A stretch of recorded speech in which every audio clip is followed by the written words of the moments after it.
চেহারার কোথাও সামান্যতম বাড়তি বেবি ফ্যাট নেই। রক্ত রাঙা ঠোঁট দুটোর নিচে নক্ষত্রের মতো গেড়ে বসে আছে কুচকুচে কালো তেল। লম্বা ঘন পাপড়িযুক্ত নয়ন যুগলের উপর জোড়া সুর আচ্ছাদন এখনো ফিডার ছাড়েনি, অথচ ছেলের বাহ্যিক গড়ন আর চেহারা গাম্ভীর্যে যে কারোরই দৃষ্টি থমকে যায়।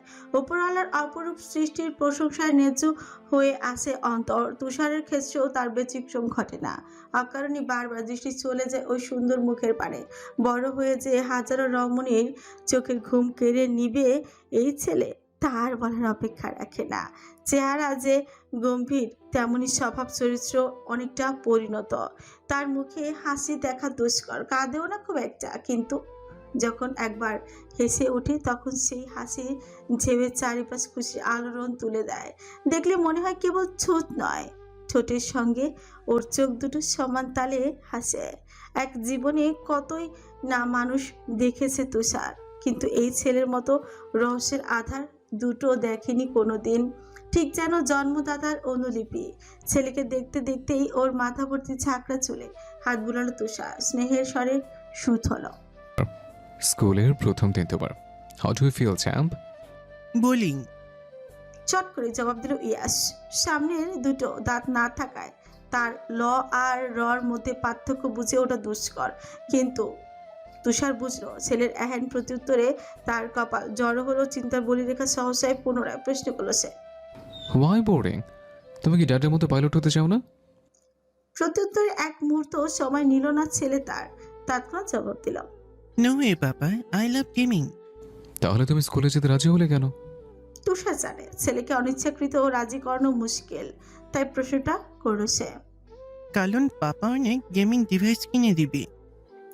ছেলের প্রত্যুত্তরে হতাশ হলো তুষার। ধৈর্য ধরে কিছু বলতে যাবে তখনই ব্যাবিট ফোনটা বেজে উঠল তার। রিসিভ করে কানে তুলতেই চোখের তারায় ভেসে উঠল সংশয়। বজ্র হাতের ন্যায় ওপাশে কথাগুলো নীরবে শুনে গেল সে। অতঃপর কয়েক ন্যানো সেকেন্ডের মাঝে কল কেটে জোর গলে আদেশ করলো রোহানকে। রোহন, গাড়ি ঘোরাও fast. We need to go hospital right now. Boss, is anything serious? গাড়ি ঘোরাতে ঘোরাতে কৌতূহল নিয়ে প্রশ্ন ছিল রোহান। বিপরীতে ওপাশ থেকে ভেসে এলো তুষারের উদ্বিগ্ন কণ্ঠস্বর। ফ্লোরা ইজ ইন লেভার নাও। ঘটনার সারাংশ না বুঝলেও কোথাও একটা জরুরি ভিত্তিতে যাওয়া হচ্ছে তা ঠিক উপলব্ধি করতে পারল ইয়াস। সহসা ফিডার খেতে খেতে সে ড্যাশবোর্ডের দিকে চোখ বুলালো। এক পলক গতিসীমা শার্টের ঘরে আটকে আছে। রক্ষণশীল রোহানের এহেন সহনশীলতা মোটো পছন্দ হলো না তার, তাই চোখ তুলে তুষারের পানে দৃষ্টি তাক করে বলে উঠল। তোমার মনে হচ্ছে গাড়িটা খুব ধীরে চলছে? I think we should drive. ঠিক বলেছ। ইয়াসের বলতে বাকি তৎক্ষণাৎ রোহানকে সরিয়ে নিজে গিয়ে ড্রাইভিং সিটে বসলো তুষার। অ্যাক্সেলে পা দাবিয়ে শক্ত হাতে গিয়ার চেনে ধরে লুকিং গ্লাসের মধ্য দিয়ে ছেলেকে অবলোকন করলো যন্ত্রমানব। পেছন থেকে ইয়াস বৃদ্ধাঙ্গুলি উঁচিয়ে ওকে সাইন দেখাতে ড্যাশবোর্ডে 100-র উপর গতি তুলে হাওয়ার বেগে ছুট লাগালো গাড়িটা। ওইদিকে এইটুকুনি ছেলের পাকামিতে বেজায় বিরক্ত রোহান। সে পেছনে গিয়ে ইয়াসের দিকে তাকে দাঁত খিচিয়ে আওড়ালো। বিচ্ছু। Call me young mister. ফটাফট রোহানের মুখের উপর জবাব ছিল ইয়াস। সেই কথার প্রত্যুত্তরে রোহান ছোট বাকি উপহাস করে বলল। আগের বলতে শেখো পিচ্ছি, তারপর ডাকবা। রোহানের কথায় ভারী বিরক্ত হলো ইয়াস। কথা নেই বার্তা নেই, মুখ ভর্তি ফিডার নিয়ে আকস্মাৎ হুলকুচির মতো ছুঁড়ে মারল তার মুখের উপর। দুধ মিক্সড ফ্রুটস আর সিরিয়ালের ঘ্যাটঘ্যাটে মিশ্রণ মুখের উপর আছড়ে পড়তে চোখ দুটো খেঁচে বন্ধ করে নিল সে। ড্রাইভ করতে করতেই এই পুরো দৃশ্যটা এক মনে পরখ হলো তুষার। নিজের বিশ্বস্ত সহচর এই হাল করার পরেও থমক তো দূরের কথা, একটাবার প্রশ্ন অবধি করলো না ছেলেকে। তার কাছে ছেলের ইচ্ছেই সর্বদা শ্রেয়ধার্য।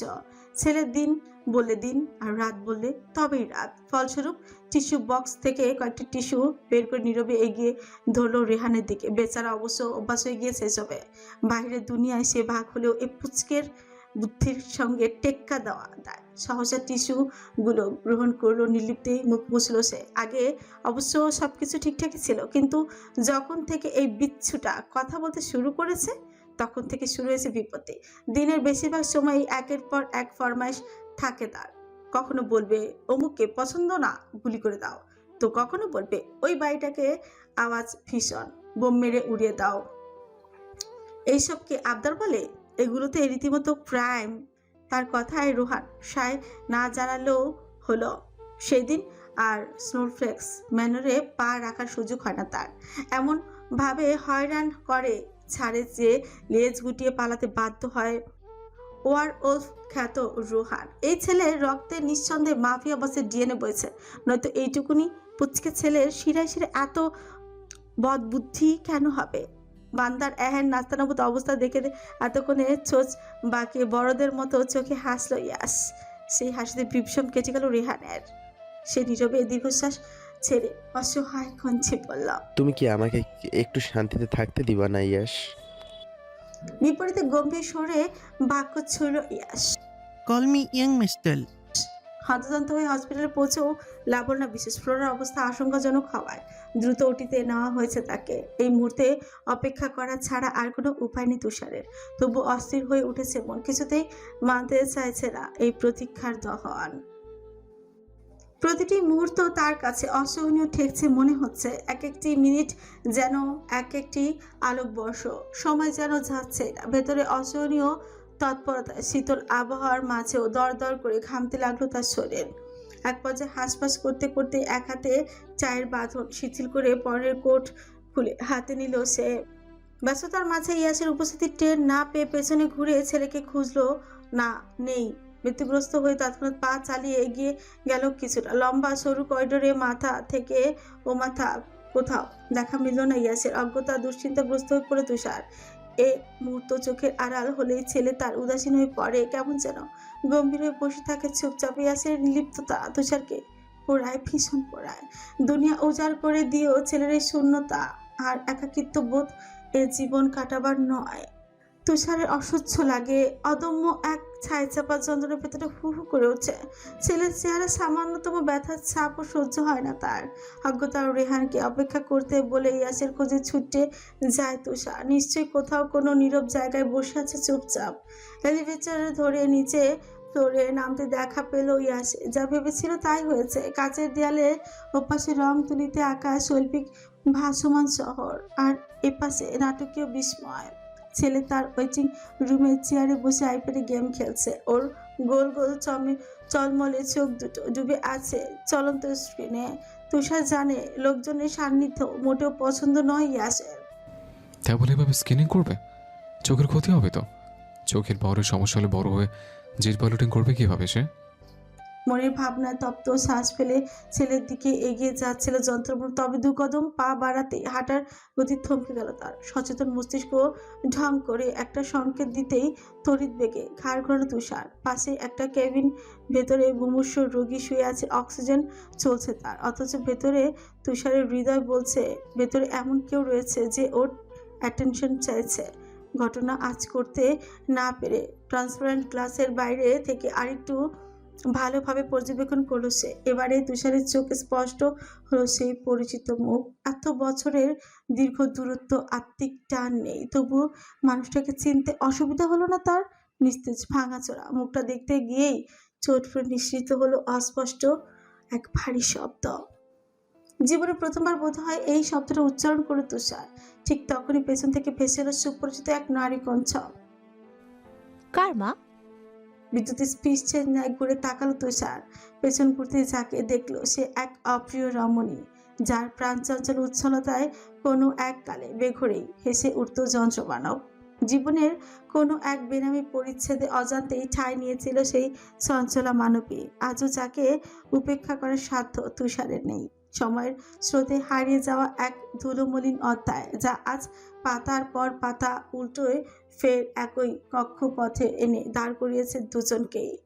সেই যে তন্দ্রা ভিলার পেছনের জঙ্গলে দাঁড়িয়ে চাবুকের মতো আঘাত করে এসেছিল মেয়েটাকে, আজও আবার মুখোমুখি হলো তার। নিঝুম, তুষারকে দেখে নিঝুমেরও একই অবস্থা। ক্ষণিকের জন্য বাকরুদ্ধ হয়ে গেল রমণী। বেইমান চোখ আত্মসম্মানে তোয়াক্কা না করে অশ্রু জলে থই থই করে উঠল। অথচ তুষারের সেই নিষ্প্রিয় মনোভাব আজও অমলিন, পর্বতের মতোই অচল। তার আত্মসংযম খুব সে খুব সাবলীল ভঙ্গিতে এগিয়ে গেল নিঝুমের দিকে। নিয়ম করে প্রশ্ন ছিল, তুমি এখানে? বহুদিন বাদে এই মানুষটাকে দেখে ভেতরে সুপ্ত অনুভূতিরা যেন প্রজাপতির মতো দিগাদিক ছুটছে। হৃদয়ে রক্তক্ষরণ হচ্ছে, টিকটিকি কাঁপছে শরীর, কণ্ঠ তালু, সুখী কাজ। তবু শুষ্ক একটা চোখ গিলে জড়ানো গলায় জবাব দিল নিঝুম। পৃথিবীটা যে গোলাকৃতির ভুলে গিয়েছেন? হেয়ালি করছো? তুষারের কাজ প্রশ্নের জবাবে দীর্ঘশ্বাস ছাড়ল নিঝুম। এদিক ওইদিকে মাথা নাড়িয়ে নিরুত্তর স্বরে জানালো, ভেতরে যিনি আছেন উনি আমার শাশুড়ি মিসেস তন্দ্রা জাওয়াদ। ওনার চিকিৎসার জন্যই এসেছে। সকল অনুভূতির ঊর্ধ্বে গিয়ে আবারও প্রশ্ন ছুড়ল তুষার। কি হচ্ছে ওনার? ক্যান্সার লাস্ট স্টেজ চলমান, এখন লাইফ সাপোর্টে আছেন। খুব সম্ভবত আর 1 সপ্তাহ টিকবেন। নিষ্প্রিয় গলায় জবাব দিল নিঝুম। ওর এই একটা মাত্র বাক্য যথেষ্ট ছিল তুষার হৃদয়টা এফর ওফর করার জন্য। তুষার অনুভব করলো তার ভেতরে ছটফটানি আর উৎকণ্ঠা।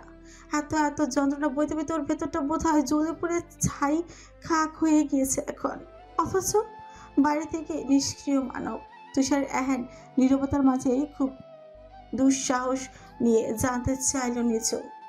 আপনি এখানে? এক মুহূর্ত ভাবল না তুষার, দায়সারা ভাবেই জবাব ছিল। আমার ওয়াইফ ওটিতে আছে। She is in her labour. নিঝুমের নয়ন বিস্ফোরিত হলো। অবিশ্বাস্য চরণ দৃষ্টিপাত করলো তুষারের দিকে। বিস্ময় ভাবটা কেটে যেতে আহত স্বরে বলল, আমি আপনাকে আজ ভীষণ ভয় পাই, কিন্তু একটা জিনিস জানতে ইচ্ছে করছে খুব। কে? তুষার প্রশ্ন ছুটতেই পায়ে পায়ে সামনে এগিয়ে গেল নিঝুম।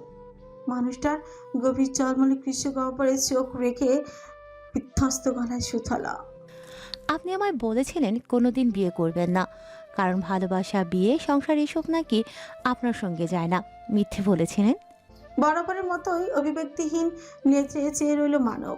কিয়ৎক্ষণের নীরবতা ভেঙে অপ্রসন্ন গলায় জবাব দিল, মানুষ প্রতিজ্ঞা করলে সবসময় তা স্থায়ী হয় না নিঝুম।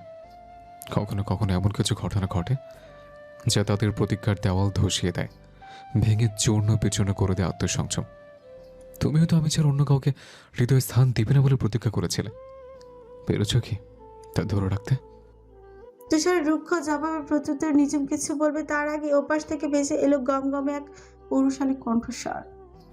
কে এসেছে নিঝুম? নিঝুম ঘুরে তাকাতে তুষার দেখলো 5 কি 6 বছর একটা ফুটফুটে ছেলে শিশুকে কোলে নিয়ে প্রশ্ন চোখে তাকিয়ে আছে তুর্য।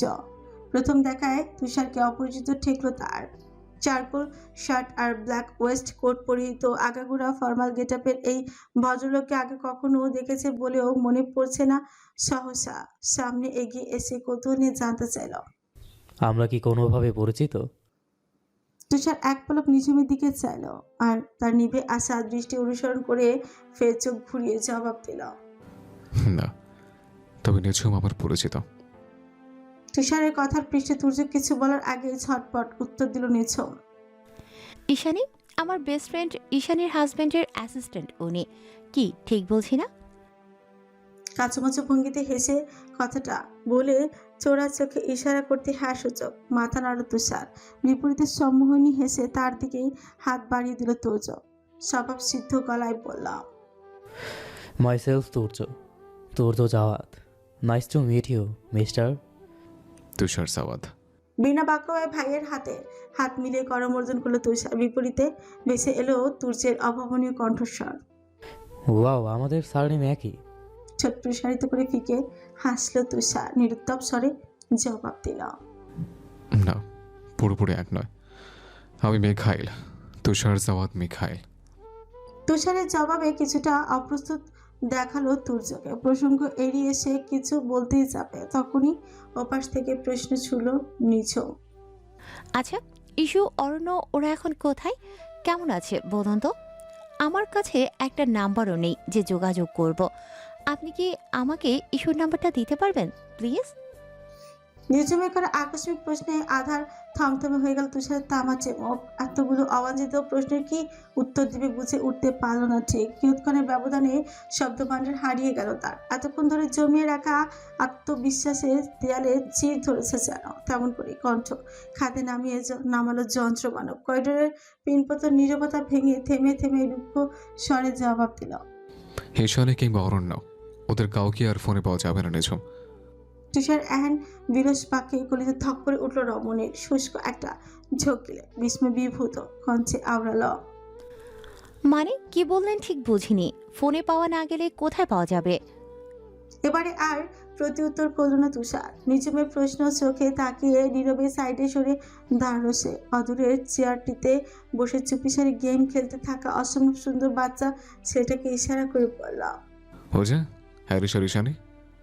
তুষারের কথার মর্মার্থ বুঝে উঠতেই বিদ্যুৎ স্পৃষ্টে আকস্মাৎ ছাঁকুনি দিয়ে উঠল নিঝুমের সমস্ত শরীর। নিয়ন্ত্রণ হারিয়ে পড়ে যেতে নিলে ওকে এক হাতে সামলালো তুর্য। চিন্তিত শোনালো তার কণ্ঠস্বর। আর ওকে ঝুম? সে কথা জবাব দিল না নিঝুম। বিনা বাক্য কাঁধ থেকে তুর্যের হাতটা সরিয়ে নীরব পদচারণা এগিয়ে গেল ধ্যান জ্ঞান সবকিছু দিয়ে গেম খেলতে থাকা মনোযোগী বাচ্চা ছেলেটার দিকে। তুষার নিজেও বাধা দিল না ওকে। অন্য কেউ হলে হয়তো এসব বিষয়টু শব্দটিও করতো না সে। কিন্তু নিঝুম তো ঈশানীর সবচেয়ে কাছের বন্ধু। না বললে বজ্র অন্যায় হয়েছে তো। কথাটা ভাবতে গিয়ে নিজেকে নিজে প্রশ্ন করে বসলো তার অবচেতন মন। ন্যায় অন্যার তোয়াক্কা কবে থেকে করতে শুরু করলো তুষার জাওয়াদ? পৈশাচিক মনের রুরু প্রশ্নকে আজ আর উপেক্ষা করল না। যন্ত্রমন অকপটে জবাব দিল।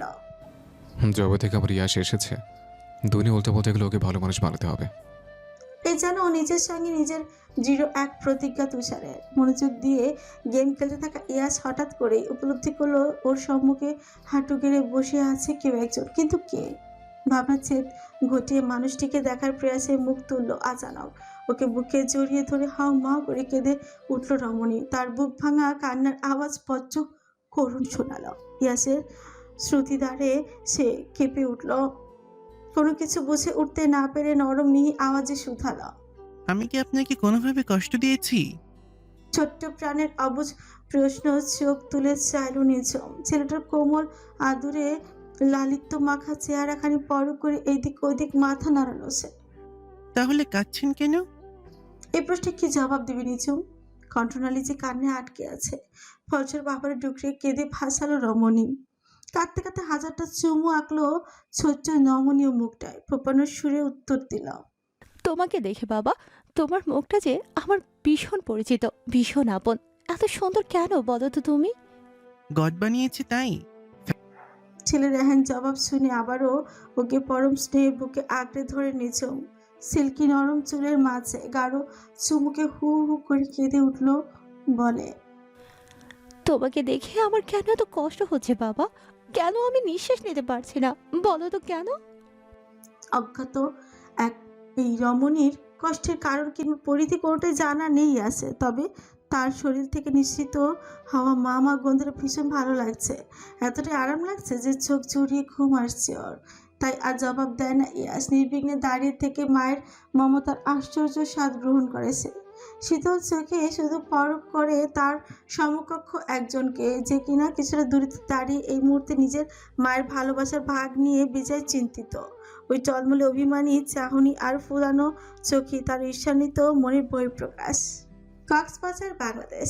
ঈশানীতে শ্যাওলা জমা আট পড়ে দোতলা বাড়িটা আজ লোকে লোকারণ্য। চারিদিকে একটা খোশমেজাজি উৎসবের আমেজ। বাড়ির আঙিনা থেকে গেট পর্যন্ত রঙিন পর্দা আর তাজা গোলাপ দিয়ে মোড়ানো। লোহায় গড়া পুরনো আমলের গেটটাকেও সাজানো হয়েছে অসাধারণ রাজকীয় সাজে। দেখে মনে হচ্ছে বিয়ে বাড়ি। বাড়ির ভিতর থেকে ভেসে আসা সুস্বাদু খাবারের গন্ধে মোমো করছে চারিপাশ। বাড়িতে উপস্থিত সকলের মাঝে একটা ছাই চাপা উৎকণ্ঠা। কারো আগমনের প্রতীক্ষা ক্রমশ সময় গুনছে তারা। এই মাঝে শিশুদের হৈ হৈ রই রই আশু উৎসব অতিথি শোরগোল স্তব্ধ করে দিয়ে বাড়ির গেটে এসে উপস্থিত হলো একটা বিশাল বহুর 4 চাকার মার্সিডিজ। বাড়ির ভেতর থেকে সকলে একযোগে উকিঝুঁকি দিয়ে গাড়ির দরজা ঠেলে নেমে এলো একজন না প্রতীক্ষিত ব্যক্তি নয়, বরং গেটে এসে দাঁড়িয়েছে ব্যাগি ওভারসাইজ ডেনিম আর black and white check shirt পরিহিত সুদর্শন এক যুবক। অচেনা এই যুবকের আগমনে কিঞ্চিত আশাহত হলো সবাই। তারা সম্ভবত বরের প্রতীক্ষায় মুখরিত ছিল। সবাই সহসায় অন্য কারোর আগমনে আশাহত হয়ে সে যে যার মতো ব্যস্ত হলো খোঁজকল্পে। ওদিকে সুসজ্জিত গেটটাকে নিগুড় দৃষ্টিতে পরখ করতে গিয়ে চোখ থেকে রোদ চশমা সরালো আগন্তক। উপরে নেম প্লেটে চোখ বুলিয়ে বিড়বিড় করে আওড়ালো, রেড ওয়েটস উষা, ওয়াও। আজ উষার বিয়ে। রোকেয়া প্রাচী নানান কাজে ব্যস্ত, এক দণ্ড শ্বাস ফেলার ফুসরত নেই তার। এরই মাঝে তার সঙ্গে নাকি আবার কোনো এক ছোকরা দেখা করতে এসেছে। দেখতে নাকি ফিল্মের হিরোদের মতন। আপাতত বসার ঘরে বসতে দেওয়া হয়েছে তাকে। সেখানে বিয়ে বাড়ির কুমারী মেয়েরা সব কাজকর্ম ফেলে হুমড়িকে পড়েছে। এত কাজের মাঝে এই অনাকাঙ্ক্ষিত অতিথির আগমন বেজায় বিরক্ত হলেন রোকেয়া। দরজার আগল ঠেলে মেয়েগুলোকে সরিয়ে ভেতরে ঢুকতে আশ্চর্য হলেন তিনি। কণ্ঠে অবিশ্বাসের ঢেউ তুলে আওড়ালেন, মাহিন, তুমি মাহিন বেনজামিন না? হাতে থাকা একটা শক্ত কাগজে মোড়ানো ফাইলে এতক্ষণে মুখ ডুবিয়ে রেখেছিল মাহিন। রোকেয়া প্রাচীর আওয়াজ পেতে ফাইলটা বন্ধ করে নীরবে চোখ তুলেছে। সামনে কাউচের উপর কৌতূহলী নিয়ে বসে থাকা মধ্যবয়সী মহিলার পানে শ্লেষ হাসি নিক্ষেপ করে সুথলা। কেমন আছেন আন্টি? ব্যথাতুর শ্বাস পেল রোকেয়া, নিরেট স্বরে জবাব দিল, এই তো চলছে আর কি। কিন্তু তুমি হঠাৎ? না মানে কয়েক বছর ধরেই দেখছি না তোমায়। রোকেয়া প্রাচীর কৌতূহল অস্বাভাবিক নয়, সহসা মৃদু হেসে প্রত্যুত্তর করল মাহিন, এসেছি, একটা দরকারি কাজে এসেছি। কি কাজ বাবা? এবারে মাহিন নিজের হাতে ফাইলটা রোকেয়ার দিকে বাড়িয়ে দিতে দিতে বলল। এই ফাইলটা নিন। রোকেয়ার কৌতূহলী দৃষ্টি বিস্ফোরিত হলো, সুকুঞ্চিত হলো হয়ে এলো তার। ফাইলটাকে উল্চে পাল্টে দেখতে দেখতেই ওপাশ থেকে ভেসে এলো মাহিনের কণ্ঠস্বর। এটা একটা উইল। এতে লেখা আছে এই বাড়ির পূর্ণাঙ্গ মালিকানা আপনার আর উষার। নিচে দেখুন ঈশানীর সাইন রয়েছে। কাটা কাটা বাংলা অক্ষরে ঈশানীর লেখায় নামটায় আলতো স্পর্শে আঙুল বোলালো রোকেয়া। পরমুহূর্তে চোখ তুলে শুধ হলো। এটা কিভাবে? না মা। রোকেয়ার কণ্ঠ জড়িয়ে আসছে দেখে মাহিন নিজে থেকে জবাব দিল, আজ থেকে কয়েক বছর আগে এই উইলটা করেছিল ঈশানী। ঈশানী চেয়েছিল এই বাড়ির মালিকানা সারা জীবন আপনাদের থাকুক। হস্তান্তরের দায়িত্ব পড়েছিল আমার ভাগে, আমি শুধু আমার দায়িত্বটুকু পালন করলাম।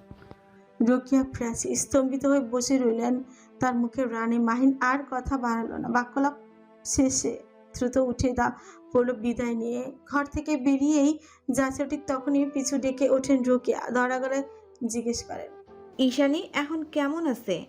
মাহিন পিছু ফিরে নিষ্প্রাণ চোখে তাকিয়ে রইল কিছুক্ষণ, অতঃপর থমথমে গলায় জবাব দিল, আমি জানি না। কেন? কথায় আছে ও। এবারে ঘুরে দাঁড়িয়ে হনহনিয়ে হাঁটা ধরল মাহিন। যেতে যেতেই অনুভূতিহীন বিমর্ষ গলায় আওড়ালো, নেই, ঈশানী আর নেই। মুহূর্তে পেছন থেকে ভেসে এলো রোকেয়া প্রাচীর গগনবিদারী চিৎকার। পৃথিবী সমান ক্লেশ নিয়ে দরজার কাছে লুটিয়ে পড়েছেন তিনি। বাড়ি ভর্তি মানুষ হুড়মুড় করে ছুটে এলো সব। তারা সকলে চারিদিক থেকে ঘিরে ধরেছে রোকেয়াকে। মানুষের পায়ে পিষে বাড়ির উইল মাটিতে লুটোপুটি খাচ্ছে, অথচ রোকেয়া প্রাচীর আহাজারিতে তখন দুনিয়া ফুরে আসমানের শিওরে। ঈশানীর নারীর দেবরা বয়োজ্যেষ্ঠ বৃদ্ধ সহজে নড়াচড়া করেন না, তবুও মেয়ের এমন মরা কান্নার শুনে তিনি আর ঘরে বসে থাকতে পারেন। লাঠিতে ভর করে ছুটে এসেছেন দরজার কাছে। মাটিতে লুটিয়ে পড়া মেয়ের আহাজারিতে নন বিস্ফোরিত হলো তার। অবিশ্বাস্য গলায় জিজ্ঞেস করল, বিয়ে বাড়ির তুই এলে মরা হান্দান শুরু করছিস কেলে? আমার ঈশানী আর নেই মা। কান্না সংবরণ করে জবাব দিল রোকেয়া। তার কথার পাছে সুকুচকালেন দেবরা অধৈর্য হয়ে বললেন, এই মেয়ে ফাইভের তো বহুত বছর ধরেই নাই, এখন আবার নতুন করে ডং করার দেখিলে কি করব বলো? আমার ঈশানী যে দুনিয়াতে নেই। মেয়ের বেদনা রুদ্ধ আহাজারি কর্ণ করে ভেদ করতে আচানক হাতের লাঠি ফসে গেল দেবরা। থপ করে বসে পড়লেন সে মাটিতে। উৎসব মুখর বিয়ে বাড়ি নিমিষেই ঢেকে গেল শোকের ছায়। আর্তনাদ আর আহাজারিতে ভার হয়ে এলো এই বাড়ির আকাশ বাতাস। পাড়া মহল্লার হাওয়ার বেগে গুঞ্জন ছড়ালো, মরেছে, রোকেয়ার বড় মেয়ে মরেছে। সুখে মাতোয়ারা ওই শ্যাওলা জমা বাড়িটার দিকে আর ভুলেও ফিরে তাকায়নি মাহিন। নিটল পায়ে একলা পথিকের মতো উদ্দেশ্যহীন হাঁটছে সে। হাঁটতে হাঁটতে যে কতবার যে শার্টের হাতে চোখ মুছেছে তার ইয়াত্তা নেই।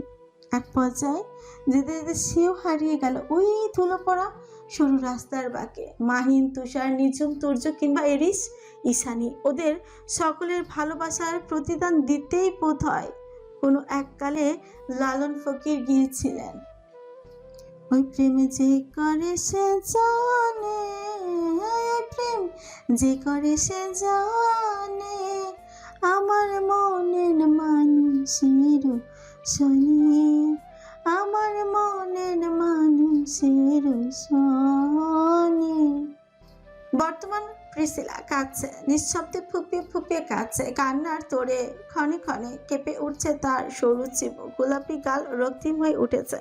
দু হাঁটু ভাঁজ করে তাতে কলমিলতার মতন গা এলিয়ে ভেজা বালুচলের উপর বসে আছে মির্জা। মাথা নুয়ে কাদা দূর, ওর কম্পনমান শরীরে তীক্ষ্ণ ঝাঁকুনি স্পষ্ট দৃশ্যমান। রাজকুমারের মতো দেখতে, হাঁটুসম ইচ্ছু সোনালু চুলগুলো সমুদ্রগত বাতাসে এলোমেলো হয়ে উঠছে। তার পুরো চুলে সুমিষ্ট ঘ্রাণ ক্রমশ ইয়াসে নাকে এসে লেগেছে। প্রিসিলার থেকে খানিকটা দূরেই বিরস মুখে বসে আছে সে। মাথা ভর্তি এক ঝাঁক সিল্কি কালো চুল আর উন্নত নাসার সুদর্শন যুবক সে। দৃষ্টিতে অমুক আকর্ষণ, কালচে বাদামি উষ্ঠ জোড়া আবিষ্কৃত করে রেখেছে দুটো চকচকে ধাতব পেয়াংসে। থুতনিতে সামান্য ঝেউ, ঠিক তার মাঝখানে কুচকুচে কালো তিলক। গম্ভীর ধারো চেহারা জুড়ে প্রাচুর্যের অহং, যেন এক অমানিসা রাজপুত্র সে। লাগামীর অবাধ্য বেপরোয়া ছন্ন ছাড়া এক অস্তিত্ব। রৌদ্রের তেজতৃপ্ত রোশনাই কোমল হয়ে এসেছে মরা বিকেলে শেষ প্রহরে। সাগরের বুকে ঝুড়ো ঝুড়ো রং ছড়িয়ে পশ্চিমে হেলে পড়েছে সূর্যরাজ, রক্তিম হয়ে উঠেছে দিগন্ত। একটু বাদেই আধারের পর্দা টেনে সন্ধ্যা গহনা পেয়ে ধরিত্রীতে লোকালয়হীন একচ্ছত্র এই ছেঁড়া দ্বীপে কোনো আলোর উৎস নেই। পুরোপুরি অন্ধকার নামার আগেই স্থান ত্যাগ করা আবশ্যক। ওদিকে প্রিসিলার কান্না থামার নামই নেই। এতক্ষণ থমথমে মুখে বসে থাকলো, এবার আর চুপ করে থাকতে পারলো না ইয়াস। মুখ করে মৌনতা ভেঙে জোর এক ধমক দিয়ে বসলো সে। ফ্যাস আওয়াজ করা বন্ধ করবি নাকি তোকে রেখেই দ্বীপ ছাড়বো? ইয়াসের অতর্কিত গর্জনে কাঁদতে কাঁদতে মাথা তুলে চাইলো প্রিসিলা। কান্নার তোরে নীলাভ দু নয়ন ফুলে উঠেছে তার, যা দেখা মাত্র বিরক্তিতে কপাল কুচকালো ইয়াস। পরক্ষণেই দৃষ্টি গিয়ে ঠেকলো তরি তুলতুলে কোমল রক্তিম উষ্ঠ ধরে। কম্পনময় চিবুকের সন্ধিতে সমান তালে কাঁপছে ঠোঁট দুটো। মেয়েটা একটু বেশি কোমল আর রূপবতী, তাকালে চোখ জ্বালা করে, কিন্তু এত নজর করার রূপ মোটে পছন্দ নয় ইয়াসের। সহসা দৃষ্টি সরিয়ে নিল সে।